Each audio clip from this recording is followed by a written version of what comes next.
नमस्कार दोस्तों, स्वागत है आप सभी का हमारे YouTube चैनल योद्धा IAS पर। मेरा नाम है जितेंद्र और मैं लेकर आया हूं आपके लिए आज का द हिंदू अखबार का विश्लेषण।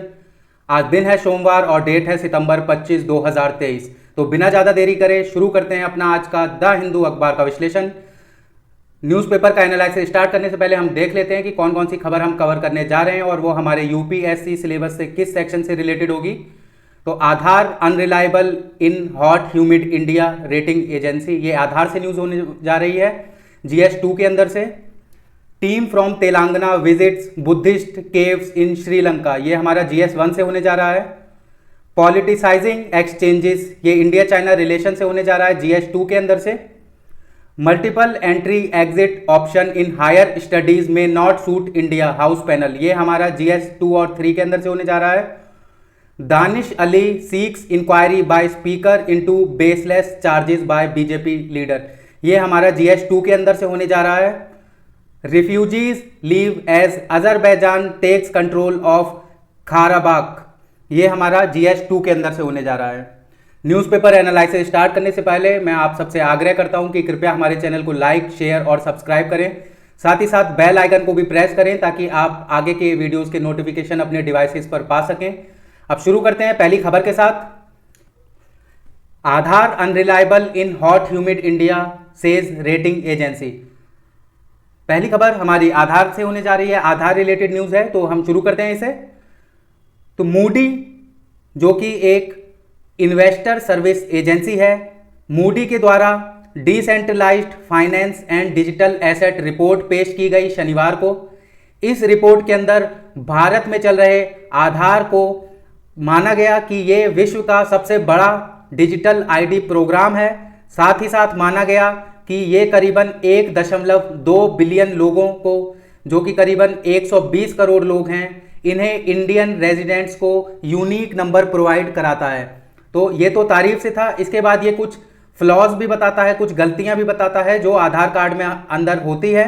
तो ये सबसे पहले बात करता है सिक्योरिटी और प्राइवेसी के कंसर्न की, कि जो आधार का डाटा है वो किसी सेंट्रलाइज्ड आइडेंटिफिकेशन सिस्टम के अंदर एक जगह पर सारा सेट है और देखने को ये मिल सकता है कि एजेंसियों द्वारा इसका गलत इस्तेमाल किया जा सके या थर्ड पार्टी को दिया जा सके इससे जो पर्सनल है, जिसकी ये पर्सनल आइडेंटिटी है, उसे सिक्योरिटी और प्राइवेसी की वल्नरेबिलिटी का सामना करना पड़ता है। अगला हम देखते हैं तो ये कहते हैं कि बहुत बार आधार कार्ड में ऐसा होता है कि सर्विस डिनायल लिखा जाता है। सर्विस डिनायल का मतलब कि आपने अपना डाटा तो करेक्ट डाला आधार के अंदर, लेकिन जब फाइनल जो आधार के सिस्टम है उससे जब इस डाटा को पास कराया जाता है तो बहुत बार सर्विस डिनायल या मना कर दी जाती है, खारिज कर दी जाती है बहुत बार सर्विस। अब यहाँ पर ये बात करते हैं बायोमेट्रिक टेक्नोलॉजी की, जो हमारे आधार कार्ड के अंदर सिस्टम में फिट है। जैसा कि आप जानते होंगे कि आधार कार्ड जब हम बनवाने जाते हैं तो हमें अपने सारे फिंगरप्रिंट, साथ ही साथ अपना इरिस स्कैन भी देना पड़ता है। ये सब बायोमेट्रिक कहलाते हैं। तो बायोमेट्रिक टेक्नोलॉजी जो यूज की गई है आधार कार्ड के सिस्टम के अंदर, वो ह्यूमिड कंडीशन में अनरिलायबल है, ये कहते हैं मूडी की ये जो रिपोर्ट है। ह्यूमिड कंडीशन मतलब कि अगर ज़्यादा उमस है तो हमें देखने को मिलेगा कि सर्विस डिनायल लिखा आ जाएगा, बहुत बार ऐसा होगा। अब ये बात करते हैं जो unique identification authority of India है, जो कि आधार कार्ड को एडमिनिस्टर करती है भारत के अंदर, unique identification authority of India. तो UIDAI के को हमने कहाँ कहाँ लिंक किया है तो आप जानते हैं बैंकों के साथ भी आधार लिंक कराए जा रहे हैं। साथ ही साथ जो गवर्नमेंट की स्कीम होती हैं उसकी जो धनराशि होती है डायरेक्ट बेनिफिट ट्रांसफर के थ्रू पहुंचाने के लिए हम आधार का इस्तेमाल करते हैं। अब यहाँ पर देखने वाली बात यह है कि बहुत बार क्या होता है कि जो आधार का सिस्टम है वो सर्विस डिनायल करता है। और क्यों करता है ऐसा? क्योंकि बहुत बार भारत के अंदर जो मैनुअल लेबर है, जो कि गर्म और उमस भरी कंडीशन में काम करते हैं और ऐसे ही कंडीशन में रहते हैं, वहाँ पर बहुत बार हमें देखने को मिलता है कि जो सर्विस डिनायल आ गया है लिखा हुआ है डाटा डालने के बाद भी। अब ये इसी चीज़ के लिए कहते हैं कि जो आधार बेस्ड सिस्टम है, पेमेंट का सिस्टम है आधार बेस्ड, लेबर को जो Mahatma Gandhi national rural employment guarantee scheme के तहत देने के लिए एक तरह से गवर्नमेंट की एक स्कीम है। इसके तहत कहा गया है गवर्नमेंट द्वारा कि जो भी मनरेगा के लेबर होंगे उनकी पेमेंट हम आधार के साथ लिंक कराकर ही करेंगे। अब अगर यहाँ पर हमें ये चीज़ देखने को मिलती है कि पेमेंट सिस्टम फेल हो जाता है बहुत बार आधार का, तो ये दिक्कत की बात है, क्योंकि बहुत सारे लेबरर्स ऐसे होते हैं जो हॉट और ह्यूमिड कंडीशन में काम करते हैं उसके बाद अगर उनका जो डिनायल हो जाता है सर्विस का रिक्वेस्ट, तो ये देखने वाली बात है। आगे हम देख लेते हैं unique identification authority of India के बारे में। तो UIDAI इसे हम शॉर्ट फॉर्म में कहते हैं। तो the unique identification authority of India is a statutory authority established under the provisions of Aadhaar Act 2016 by the Government of India under the Ministry of Electronics and Information Technology। तो UIDAI एक statutory authority है। आपको याद रखना है कि ये law द्वारा बनाई गई है, और किस एक्ट के अंदर से इसे बनाया गया है, तो आधार एक्ट 2016 के अंदर इसे बनाया गया है। और ये कौन सी गवर्नमेंट की मिनिस्ट्री के अंदर आती है, तो ministry of electronics and information technology. आगे बात करते हैं कि UIDAI is responsible for issuing a 12 digit unique identification number as Aadhaar. तो आप ये सब जानते हैं कि आपके पास जो भी आधार कार्ड होगा उसमें आपको एक 12 डिजिट का यूनिक आइडेंटिफिकेशन नंबर प्रोवाइड कराया गया है इस आधार कार्ड के अंदर, और ये प्रोवाइड करवाना काम है UIDAI का ही। अब इससे क्या होता है कि आधार नंबर से जो डुप्लीकेट या फेक आइडेंटिटीज होती हैं उनके होने के चांस कम हो जाते हैं। इसके आगे मैं आपको बता चुका हूं कि ये UIDAI जो है वो आपको आधार कार्ड प्रोवाइड कराएगा। इसके बाद आपकी जो डिटेल्स होंगी वो सब जो सिस्टम है आधार का उसके अंदर स्टोर हो जाएगी, जैसे आपका इरिस स्कैन, फिंगर स्कैन, साथ ही साथ आपका name, date of birth, place, ठीक है, प्लेस ऑफ रेजिडेंस, ये सब चीज़ें गवर्नमेंट के पास सिस्टम में हो जाएंगी, और उस सिस्टम को जो कंट्रोल करेगा तो वो UIDAI ही। अब यहाँ पर एक कंसर्न जो उठता है सिक्योरिटी और प्राइवेसी का, कि अगर हमारा डाटा इतना एक एजेंसी के पास सारा डाटा हमारा इरिस स्कैन से लेकर हमारा फिंगरप्रिंट स्कैन तक अवेलेबल है, तो गवर्नमेंट अगर कोई ऐसा इनिशिएटिव करती है जिससे वो सर्विलांस करना चाहती है सिटीजन के ऊपर, तो हमें देखने को मिलेगा कि आधार कार्ड के थ्रू इजीली सर्विलांस करा जा सकता है गवर्नमेंट द्वारा। Team from Telangana visits Buddhist caves in Sri Lanka. ये तेलंगाना से एक न्यूज है। तो वहां पर तेलंगाना के अंदर एक बुद्धा वनम प्रोजेक्ट शुरू किया गया है नागार्जुन सागर डिस्ट्रिक्ट के अंदर। इस बुद्धा वनम प्रोजेक्ट के अंदर बुद्धिस्ट हेरिटेज थीम पार्क बनाया जा रहा है। अब इसी स्कीम से रिलेटेड, इसी प्रोजेक्ट से रिलेटेड तेलंगाना से एक टीम रवाना की गई है श्रीलंका में, और श्रीलंका में जाकर वो मथाले नामक जगह पर, जहां पर 3rd सेंचुरी BC का बुद्धिस्ट रॉक कट केव्स मौजूद है, वहां पर जाकर ये रिसर्च और स्टडी करेगी। अब हम देख लेते हैं कि श्रीलंका के अंदर जब बुद्धिज्म फैला अपने एग्जाम पॉइंट ऑफ व्यू से, तो क्या कारण था। क्योंकि बुद्धिज्म, आप जानते हैं कि बुद्धिज्म बहुत हमारा UPSC का बहुत एक फेवरेट टॉपिक है, तो हम बुद्धिज्म को थोड़ा देख लेते हैं। स्प्रेड ऑफ बुद्धिज्म इन श्रीलंका, तो टाइम पीरियड और इवेंट के साथ समझ लेते हैं हम। तो 3rd सेंचुरी BCE अशोका का रूल चल रहा है। अशोका जो कि अब बुद्धिज्म में कन्वर्ट हो चुके हैं, वो अपने बेटा और बेटी, बेटे का नाम महिंदा और साथ ही अपनी बेटी जिसका नाम संघमित्ता, इन दोनों को भेजते हैं श्रीलंका। और ये लोग श्रीलंका जाकर क्या करना है इन्हें, कि बुद्धिज्म जो रिलीजन है उसे फैलाना है वहां पर जाकर। इसके बाद जो श्रीलंका का किंग था उस टाइम का, जिसका नाम था तीसा, तो जो तीसा किंग था, साथ ही साथ उसकी पूरी कोर्ट जो थी वो बुद्धिज्म में कन्वर्ट हो जाती है।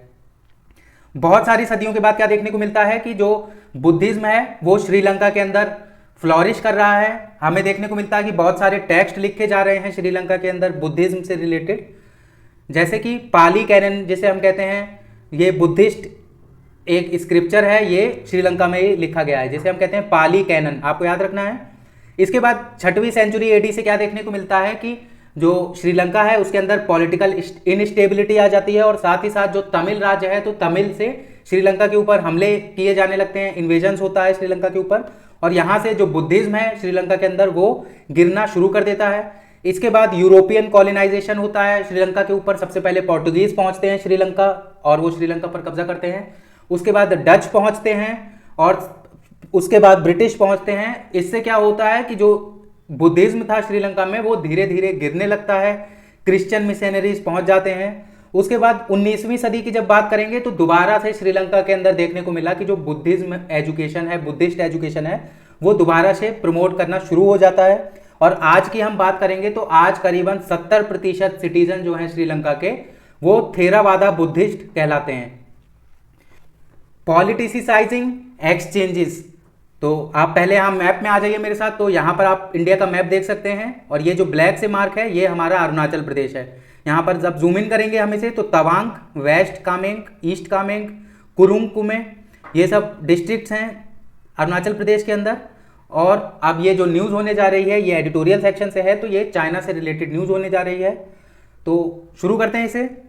तो चाइना के होंगजोउ शहर में 19वां एशियन गेम्स समिट शुरू किया गया है और इसका उद्घाटन किया गया है 23 सितंबर को चाइनीज प्रेसिडेंट जी जिनपिंग द्वारा। अब यहाँ जब ये इवेंट चल रहा था तो एक बहुत इंपॉर्टेंट चीज़ देखने को मिली हमें कि भारत के अरुणाचल प्रदेश से 3 वुशु प्लेयर्स चाइना जा रहे थे एशियन गेम्स में पार्ट लेने, लेकिन उन्हें एयरपोर्ट में जिस फ्लाइट से उन्हें जाना था उस फ्लाइट ने उन्हें बिठाने से मना कर दिया। और जो उनका कहना था कि चाइना की तरफ से डायरेक्शन है कि ये जो 3 वुशु प्लेयर्स हैं अरुणाचल प्रदेश से जो हैं ये चाइना नहीं आने चाहिए। इसके बाद क्या हुआ कि भारत की तरफ से प्रोटेस्ट जाया किया गया। और कैसे, तो चाइना स्पोर्ट्स मिनिस्टर थे जो भारत के अनुराग ठाकुर, उन्हें चाइना पहुंचना था, लेकिन उन्होंने ये अपनी ट्रिप कैंसिल कर दी इन सब चीज़ों के बाद से। अब आपको यहाँ पर एक चीज़ याद रखनी है, तो पहले से क्या होता आया है कि चाइना क्या कहता है कि अरुणाचल प्रदेश हमारा भाग है, साथ ही साथ बहुत सारा जम्मू कश्मीर का एरिया भी हमारा भाग है। ये चाइना का बहुत पुराना क्लेम है। अब इसके बाद क्या देखने को मिलता है बहुत बार कि चाइना, जैसे अरुणाचल प्रदेश या जम्मू कश्मीर से किसी को चाइना जाना होता है तो चाइना उन्हें नॉर्मल वीज़ा देने की बजाय स्टेपल वीज़ा देता है। स्टेपल वीज़ा उन लोगों को दिया जाता है जैसे अपने ही देश में मूवमेंट हो रहा है। तो चाइना क्या मांगता है, मैंने आपको बता दिया कि चाइना मानता है कि अरुणाचल प्रदेश चाइना का ही हिस्सा है और इसी के लिए चाइना ने यहाँ पर दिखाया कि हम अरुणाचल प्रदेश के 3 इंडियन वुशु प्लेयर्स को नहीं रिकॉग्नाइज करेंगे चाइना के अंदर, क्योंकि वो इंडियन हैं, इंडिया की तरफ से खेलने आ रहे हैं, इस वजह से हम ऐसा नहीं करेंगे और चाइना ने मना कर दिया। अब यहाँ भारत और चाइना के रिलेशन को अगर हम देखें तो हमें पता चलता है कि अभी G20 की समिट हुई थी जिसके अंदर देखने को मिला था कि जो चाइना के प्रेसिडेंट हैं जी जिनपिंग वो भारत नहीं आए। और भारत ना आने का उनका मुख्य कारण भारत और चाइना के बीच में ये जो डिस्प्यूट है बना हुआ है, ये है। क्या डिस्प्यूट बना है चाइना और भारत के बीच में, तो लाइन ऑफ एक्चुअल कंट्रोल जो कि भारत और चाइना को अलग अलग करती है, इस पर आकर ईस्टर्न लद्दाख एरिया में कुछ चाइनीज मिलिट्री सोल्जर्स घुस आते हैं अंदर भारत की टेरिटरी में। अब यहाँ पर क्लैशेस देखने को मिलता है, ये 2020 की बात है। इसके बाद से क्या होता है कि बहुत सारी जगह डिसएंगेजमेंट करा लिया जाता है, लेकिन अभी भी कुछ जगह ऐसी बची हैं जहाँ पर अभी डिसएंगेजमेंट नहीं कराया गया है। वहाँ पर आर्मी दोनों देशों की अभी भी मौजूद है। भारत का कहना है कि जब तक डिसएंगेजमेंट पूरी तरह से नहीं हो जाता है तब तक भारत और चाइना के जो रिलेशन है उनमें सुधार नहीं आएगा। तो भारत एक तरह से जोर देता है कि लाइन ऑफ एक्चुअल कंट्रोल से चाइना को तुरंत हट जाना चाहिए और इसी के बाद भारत कोई चाइना के साथ बात करने के लिए तैयार है। अब चाइना इस मूड में दिखता नहीं है। चाइना चाहता है कि वहाँ के जो नॉर्मल सिटीजन हैं वो इंडिया को एक थ्रेट माने और चाइना की जो पॉलिटिक्स है उसे सेकने के लिए चाइना बहुत बार ऐसी टैक्टिक्स भी करता है। जैसे गलवान वैली क्लैश जो हुआ था उसके अंदर जो कमांडर था चाइनीज पीपल लिबरेशन आर्मी का, उसे विंटर ओलंपिक्स का टॉर्च बियरर बनाया जाता है। और ऐसे ही बहुत सारी चीज़ें देखने को मिलती है चाइनीज मीडिया के अंदर भी। तो एंड में आपको समझना चाहिए कि अभी इंडिया और चाइना के रिलेशन अच्छे नहीं हैं इस टाइम पर। आगे हम चलते हैं। Multiple entry exit option in higher studies may not suit India says house panel. तो सबसे पहले आपको समझना है यहाँ पर नेशनल एजुकेशन पॉलिसी 2020 की बात हो रही है। तो हुआ क्या था कि सन 2020 में भारत गवर्नमेंट की तरफ से न्यू एजुकेशन पॉलिसी लाई गई जिसका नाम रखा गया नेशनल एजुकेशन पॉलिसी 2020। इस पॉलिसी के अंदर multiple entry and multiple exit करके एक प्रावधान दिया गया हायर एजुकेशन के स्टूडेंट्स के लिए। तो आप मान लीजिए कि आप एक कॉलेज में पढ़ते हैं और आपने 1 ईयर यहाँ पर कंप्लीट कर लिया। इसके बाद आपको ये कॉलेज छोड़ देना है और आपको बी कॉलेज जाना है। अगर आपका ये मन करता है तो आप यहाँ पर जाके 1 ईयर का कोर्स कर सकते हैं। इसके बाद आप सी कॉलेज जा सकते हैं या वापस ए कॉलेज आ सकते हैं। तो ये एक तरह से मल्टीपल एंट्री और मल्टीपल एग्जिट दर्शाता है ये जो स्कीम आई है इसके अंदर से। तो भारत सरकार का मानना है कि ये स्कीम लागू कर देनी चाहिए भारत के अंदर, लेकिन अभी एक जो स्टैंडिंग कमेटी होती है पार्लियामेंट की, तो parliament standing committee on education, इसकी एक रिपोर्ट आई है और ये रिपोर्ट कहती है कि जो मल्टीपल एंट्री और एग्जिट ऑप्शन दिए जाएंगे हायर स्टडीज़ में ये इंडिया के लिए सूटेबल नहीं है। तो ये इस रिपोर्ट में कहना है। मैंने आपको बता दिया कि क्यों ऐसा हो रहा है। तो ये नेशनल एजुकेशन पॉलिसी के अंदर एक नई स्कीम है जिसमें मल्टीपल एंट्री और मल्टीपल एग्जिट की बात की गई है स्टूडेंट्स के लिए। अब यहाँ पर नई एजुकेशन पॉलिसी से थोड़ा हम देख लेते हैं। तो ये कहती है कि रिजिड बाउंड्रीज जो होती हैं, जो बच्चे को विकास नहीं करने देती हैं, तो उसे लाइफ लॉन्ग लर्निंग प्रोवाइड कराने के लिए मल्टीपल एंट्री और मल्टीपल एग्जिट सिस्टम होना चाहिए। स्टूडेंट इस सर्विस को कब इस्तेमाल कर सकता है? अपने ग्रेजुएशन में, मास्टर्स में या डॉक्टरेट लेवल, किसी भी लेवल पे अपने हायर एजुकेशन के अंदर।